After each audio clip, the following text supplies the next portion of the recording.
Welcome back, Wayward Soles, the Double Tap In, episode 15. Wow, 15 already. Right? Yeah. Yeah, we are. So we have been live. When this show airs, it will be longer than a month. But as of today, we are live for a month. So that's it's like 8 or 9 shows. I think the latest one that just aired was an airing of the grievances. And airing of the grievances, episode 8. So the trailer in our episodes, we're at episode 8. So, and I tell you what, like the folks that are watching, the folks that are listening, like crushing it. The feedback that I'm getting is spot on. It's just, it's fantastic. It's awesome. Yeah. And the list, instead of us like crossing things off the list of topics, show topics, adding. It keeps getting longer and longer. Like we're getting some great stuff from folks. And it's awesome. We truly appreciate the support, the ideas. We've got a number of people that want to come on the show. There's been a number of people that we've added to the list that's just like, hey, we got to get this guy on. There's a couple people we might have to wait till they're retired to get on the show, just because the nature of our show and the nature of their position should probably wait. But no, it's been absolutely awesome. So the episode 8, airing of the grievances, aired. What's today? Today's Wednesday. I'm retired. I have no idea what today is. Yeah. And being on shift work, like I used to be able to keep my day straight. I have no idea. So it came out Monday morning, and for us, again, we're still growing, being a month into it, being live. It's already got 14 views or 14 listens, which for the rest of our, like in comparison to some of our other shows, like that's pretty good. And this show that went live was the customer service airing of the grievances with GoPro. And that's been pretty popular. So GoPro, if you're watching, if you're listening, again, we still love your product, but get your shit together. Come on now. Man, 100%. And I still have no contact with them at all. You know, my stuff's been mailed in, all that, and still haven't gotten anything back from them. I want to give a shout out to a young man that's listened to every one of them. And he reached out to me 2 days ago, actually. Jeremy Harsh. He goes to the gym at like 3 o'clock in the morning, hops on the treadmill, pops on the podcast, and listens. Well, he calls me and said, hey, you guys gave me a great idea. He did a big cook the other day. And he said, I followed your advice, re-seasoned and added the vinegar. He said it's by far the best pulled pork he's ever done. Family commented on it, all that. So, Jeremy, thanks for being a loyal listener and giving us feedback, because we really do appreciate that. He did Bang and Boar Dust and followed it up with the re-season. And he said it just set it off, and it's probably the best he's done. Yeah, awesome. He's been posting. So on Spotify, there's a way that you can comment on each of the episodes or each of the shows, and I think he's commented or has given us a thumbs up or has given like some feedback as to what to do for our next show on just about every show. So it's been awesome. So thank you, Jeremy. Good. Also, we also have to give a shout out to our good buddy Trevor, Strike the Box Training, because without us starting that podcast first and making the investment and making the way through all of this stuff for us, we wouldn't be like right now. We're using their account on StreamYard, which is where we're streaming it or recording it. And then, again, that's where we kind of cut our teeth and learned how to do all this to make this happen. So, Trev, if you're listening, thanks, buddy. You're going to have to come on the show. You and some of your guys, you might have to go live from the firehouse because Picana is coming up as an episode. Well, it's funny you mentioned that. I had about an hour-long conversation with Mama Hen yesterday. Oh, yeah? She talked about Trevor's picanha. Oh, my God. That's fantastic. Yep. That was part of our discussion. So I thought right then and there, well, we're going to have a picanha episode coming up, and we're going to get Trevor to enlighten us a little bit. How's that sound? Yeah, yeah, that would be fantastic. He's going to be awesome. Yeah, it's going to be a 2-hour episode. We already know that because it's Trevor. Oh yeah, yeah. We're just going to cut him off, right, and then start the next one, and he's not even going to know. He's just going to keep going. Yeah, yeah, 100%. But so we've kind of talked a little bit about this, the Mexican butcher and the little deli grocery stores that they have around Salisbury. Yes. At work, one of the guys stopped in and got some authentic seasoning. We did chicken thighs and tacos, and holy cow. Oh my God, they were amazing. It was so good. But that makes me think that I still need to stop in and I'm going to get some picanha. It's going to happen. Yes. And I think the way that Trevor did it, and I don't want to steal his thunder, but it was a super hot cast iron skillet, seared it on each side, and then he was actually running 2 cast iron skillets so he could get them like stupid hot on both. Yeah. Seared it on one side, took it out, flipped it over, seared it into the other one. And once those timers were done searing, he then cut them into steaks and then kept cooking them and then sliced them up in the pan. And I got to thinking, I was like, well, what if you can do that on a Blackstone? Like get that thing stupid hot, sear it, and then maybe come along with some kind of bowl that I can put, once I get it all cut up, to kind of cook it a little bit, or just throw it in the grill and let it run a little hot. So that's the beauty of this. You can do whatever you want. Yep. So speaking of doing whatever you want, tonight, so last week, pulled out a whole chicken, and letting it thaw. And Rachel asked the other day, so what are we doing with this chicken? Why is it in the fridge? When are we going to eat it? What's your plan? I was like, well, like kind of going through my head as to when I work, what we have going on, all that kind of other stuff. I was like, well, I'll cook it Thursday. Thursday seems like a great day. Or not Thursday. Today's Wednesday, right? I'll cook it Wednesday. Yeah. I'll cook it Wednesday. So I'm moving around, cutting grass, doing all kinds of stuff today. It's like, oh shit, I got that chicken we got to cook today. So I'm thinking, like, what do I want to do? I want something different, chicken and rice or chicken and whatever. I was thinking we could do chicken tacos. There's that R word again. Right. I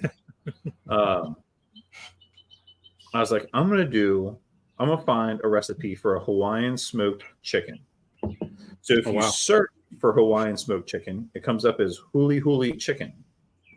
Okay. And this guy is so it's marinating right now in soy sauce, brown sugar, garlic, ginger, and black pepper, and some pineapple juice. And I got a can of crushed pineapple. So in that juice is some of the pineapple chunks. So that's going to marinate. Then we're going to put a rub on it with, I don't remember what's in the rub. Probably more garlic, paprika, maybe a little lime zest. And then we're going to throw it on the smoker. We're going to smoke that thing until it's done. But then we're going to make a crushed pineapple, lime, rice, and cilantro rice. Maybe. We're definitely going to make it. How it turns out. At this point, you guys have heard the airing of the grievances about rice. So how that turns out, we'll have to come back. We'll have to report back. There's that R word. Yeah. That 4-letter R word. Yep. Rice. Yep. Fucking rice. But I'm really excited because we've done this. We've done something similar before. So there's the big wave surfing contest at the North Shore called the Eddy. Mm-hmm. You familiar with it? Yes. Okay. Awesome surfing event. It's in memory of Eddie Aikau, who was one of the first lifeguards on the North Shore. Just a phenomenal human being, a phenomenal lifeguard, saved countless lives. When he as a part of his life, they built a canoe and they were going to sail from the North Shore to Tahiti Oh, in a wow. traditional fashion. So they're going to follow the stars, no compasses, pack all their food on it, and he packed a surfboard. So as they take off, there's a storm that comes in and disorients the boat, tears it apart. And he says, I'm going to get on my surfboard and I'm going to paddle back to land. Long story long, he was never found. And his family, his family after that had set up this surf tournament. And the surf tournament has these very specific rules. And I know them in generalities. I don't know the specifics, but the wave height has to be so big. And if it's under that size, it will not run. So it's not like the weather has to be nice, the surf has to be good. Like the surf has to be epic. You are like the surfers that compete in it are invited. So it's not just anybody. You have to be invited to go. There's 2 rounds. All right, 2 rounds, and it's basically like if you can catch a wave, and you get scored on that wave, and you could. It's a completely different style than the rest of surfing contests, and it's really cool. But because of the wave height requirements, it's not run every year. So when it does run, it's usually a pretty big deal. Big deal. Yep. Yeah. So a couple years ago, it was going to run. So I said, hell yeah. Invited some friends over. I said, we're going to have a Hawaiian day while we watch the surfing contest. So I made some similar chicken, made the similar rice. I forget what else we did, but it was some more like the Hawaiian style, Hawaiian flavored or inspired foods. And it was fantastic. Holy cow, it was fantastic. So I'm looking forward to tonight and seeing how this chicken turns out. I think we're going to be spot on. The rice, who knows what the hell's going to happen there? Who the fuck knows? Jesus. Call the mother-in-law. She can have it done to you by dinner time. She probably could. And she'd be like, yep, I'm on my way. Yep, piece of cake. Yep. Anything else you want? No, just the rice would be good. Thanks. Yep. Oh, good Lord. So yeah, that's and we're doing green beans and carrots with it too. But the chicken and hopefully the rice are my strong. I have faith in you. I appreciate that. At least that'll be one person. Rachel already knows. She's like, the rice could be fucked up. So, can spend $100 on a piece of meat. It comes out perfect. Can't handle 50 cents worth of rice. Right. Yeah. Talk about embarrassing. It could be worse. It could be. It could be a lot worse. It'd be real frustrating if I got the rice right and always screwed up the meat. You're right. Yeah. No, we probably wouldn't have a podcast right now. So.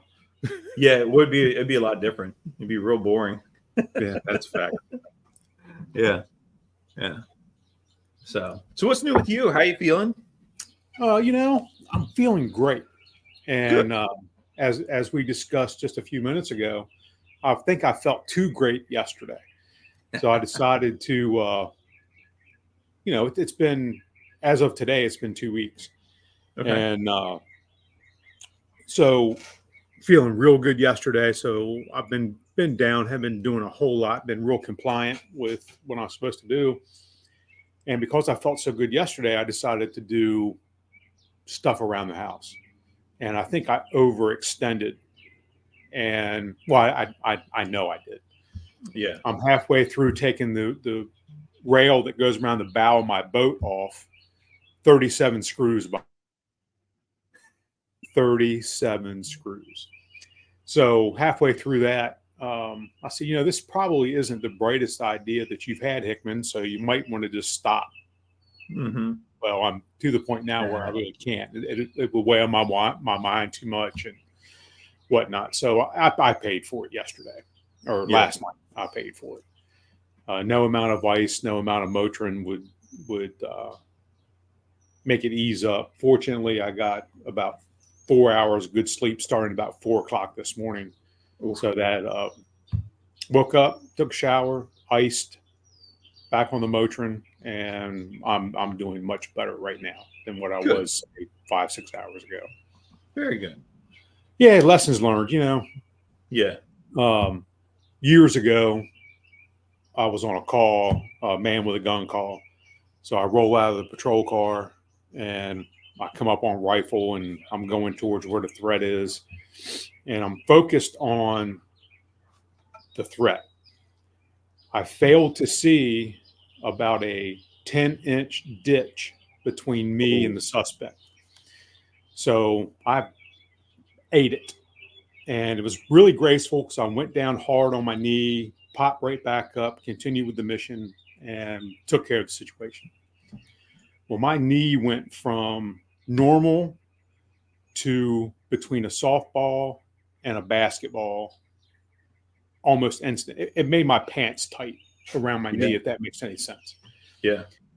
Started vacation the next day and went to the Outer Banks. So the whole time I'm down there, my knee is puffy. I got ice on it. I'm doing all that shit. I come back, go to the POA dudes, and yep, you've wrecked this, you've done this sort of thing. And I said, well, I'm going through some treatment for that and whatnot. And I said, it's just not healing the way I think it should. And I don't remember if it was Hedger. It was one of them over there. Said, you're living in a microwave world. You think that you're going to heal in the speed it takes to heat up your cup of coffee. Well, you're not of that age anymore, my friend. So it's just going to take time. Be patient. Sounds about right. Yeah. Be patient, all that kind of stuff. So, yeah, that's the hardest thing for our type of personalities, to do what we do is to have patience. So yeah. I have to remind myself daily to have patience, let the system work, so on and so forth. So, yep, absolutely. That's where I am. Yeah. When I had my stress fracture in my knee, I was kind of doing what I thought. So coming from a sports medicine background, correct. I was like, it's not that bad, right? Like they told me they put me in a brace. They said just like some very little weight bearing on crutches. Actually, no, they said no weight bearing on crutches. But like I can still go back to work. Okay. Light duty, obviously. All right. Sounds great. After the first week, it didn't hurt anymore. So I'm like, all right, I'm doing my thing. I'm working in basically a walk-in closet, doing uniforms for work. And I'm not using my crutches. Well, one of our supervisors is a former physical therapist. He comes in and he says, why aren't you using your crutches? I said, it doesn't hurt. He says, use your crutches. I said, it doesn't hurt. He said, that's not yeah. He said, that's one, your note says that you need to be on crutches. So as your supervisor, use your crutches. And two, as a physical therapist and you're an athletic trainer, you know that you need to use your crutches. Yes, sir. Yep. So after that, I was really struggling with it. I'm okay. It's not that bad. And I ended up calling the PA that I was seeing. Gabe at POA is fantastic. If anybody ever goes to POA, they're looking for a PA. They're not sure who they're supposed to see. Go see Gabe. You can't really go wrong with any of them. But Gabe is just phenomenal. And I texted him. I said, hey, man, are you busy? On my way to work. So it's 7:00 in the morning. He's like, no, he's heading to the office as well. And he says, give me a call.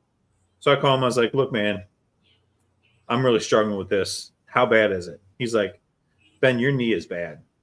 It's real bad. It may not hurt, but it's bad. You need to do what we're telling you, or it's going to get worse and you're going to be out for longer. I was like, what do you mean? He's like, no. What you don't understand is your MRI, even though it doesn't hurt, your MRI is bad. You're, the wrong step, the wrong little bit of pressure away from completely fracturing it and no longer a stress fracture. just do what you're told. Yeah. Yes, sir. So, and from then on, like if I was supposed to be on crutches, if I was whatever I was supposed to do, I was doing it. Yeah. And it was a long time to get cleared from that. And again, it goes back to we're not as young as we used to be. No. And we're also, let's face it, we're in the medical field. Right. We're not the best patients. Right. Yeah. You know, Yeah. I mean, we're just not. It is what it is. It's genetic, I guess. I have no idea, but we're not the best patients.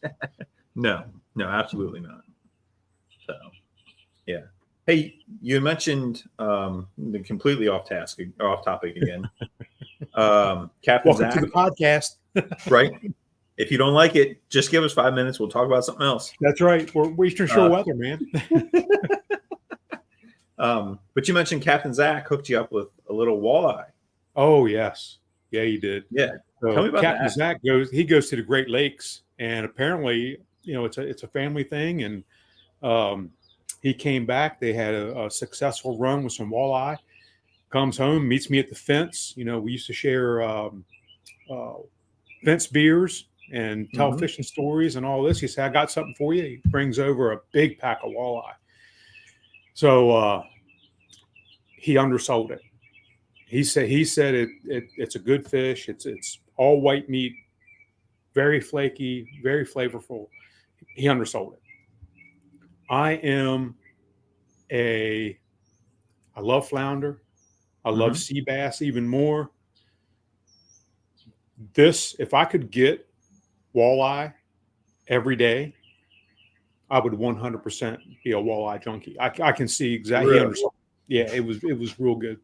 Wow. I baked it with nothing more than butter and lemon pepper. And I went easy on the lemon pepper because I wanted to get the flavor of the fish more than the lemon pepper. So I went real easy with that.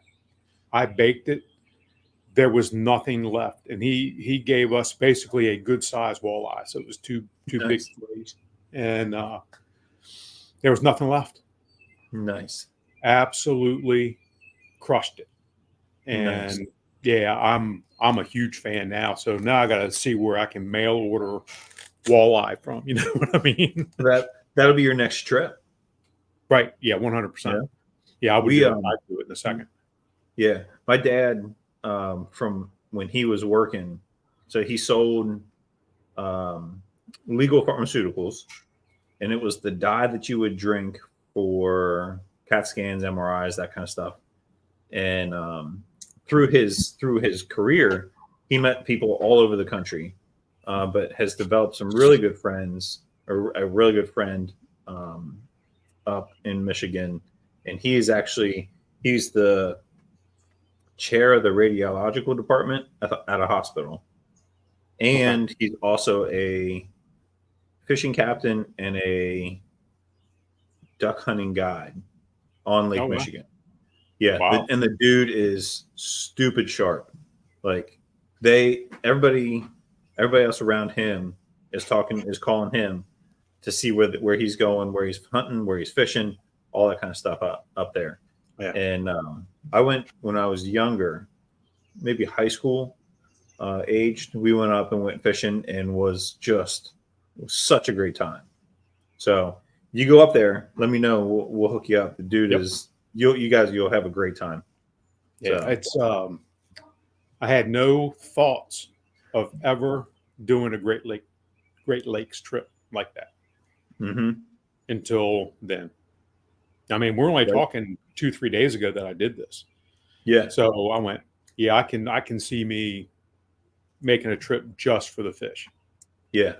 Just this guy is so big into duck hunting and all that kind of stuff that I never knew of this. I'm not big into it, but the Ward Museum that Salisbury had or has there, it's going through some transitions.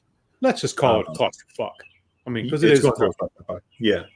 But he found out that I lived in Salisbury and that my folks were coming, and my dad's talking to him and says that they're coming down to visit. And he said, "Salisbury, Maryland? That's where the War Museum is.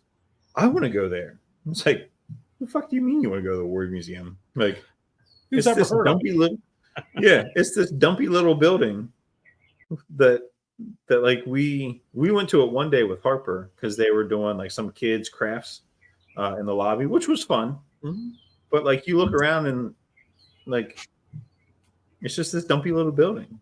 But people in Michigan, and I guess it's big in that It's that a field. huge deal. Yeah. Yeah. So yeah, it sounds like that's going down the plaza now in Yes. Salisbury. So moving out of that dumpy little building, I think they're going to make that some administrative offices. So I heard library. We'll have to do a little research on that. Yeah. So I think the library is definitely leaving the library grounds. Yeah. And I can't remember what is going in there. We have a friend, the chief of staff at SU, who is just an awesome individual.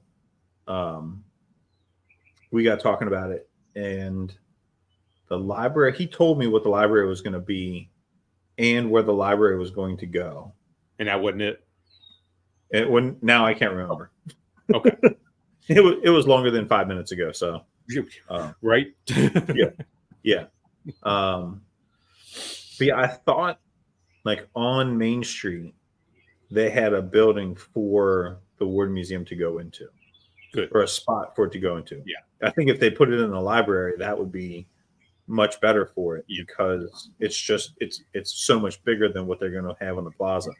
But I had no idea it was that big. Oh yes. And that well known. And for something like that, and it seems, I remember seeing it on social media that people just completely up in arms over it. And now that makes sense. So right. Well, the problem they had, there was a lot of again, I'm not going to say priceless because you can put a price on just about anything, but a lot of stuff was ruined or damaged significantly because of the environmental factors inside that building. And okay. it was a big deal within that community. That one, how did it get that bad? And no one said anything, kind of deal. And yeah, millions of dollars worth of stuff inside the War Museum. Oh wow. Yeah, big deal. Wow. Yeah. So hopefully that turns out for the best. I have to ask my buddy and see what he says and see where it's going again. So yeah. But yeah, if you ever go up there, Paul's from walleye fishing to the Ward Museum. Welcome to the podcast. Right. That's it. Yep. Hang around 5 minutes. It's going to change. It'll change. Yep. But yeah, no, like my dad's gone back up to go duck hunting with him, and just has every time he goes has a phenomenal time. Yeah. So yeah. So one of these days I'll schedule a trip. Yeah. One of these days I'll make it. So gosh, look at that. We're already at our time. We were talking in pre-show, like we're gonna have to cover this and this and this. And it's funny how fast it goes, isn't it? Right. So, well, with that being said, we're right at about 30 minutes. We hope you enjoyed this ADHD version or ADHD episode of the Double Tap In with the Wayward Soles. So thanks for listening. Thanks for watching. If you guys want to contribute something, waywardsoles88@gmail.com is our email. Obviously, you can also hit us up on our social media, either Wayward Soles Barbecue, the Double Tap In, Mike Hickman, Ben Waples, our social media. We love to hear from you. We love hearing from you guys because you're already reaching out. You're already killing us with stuff. And it's only going to get better, we hope. So if not, it's going to stay the same and we're still having a good time. So, yep, absolutely. So that's it for now. We'll see you guys next time. And thanks for joining us.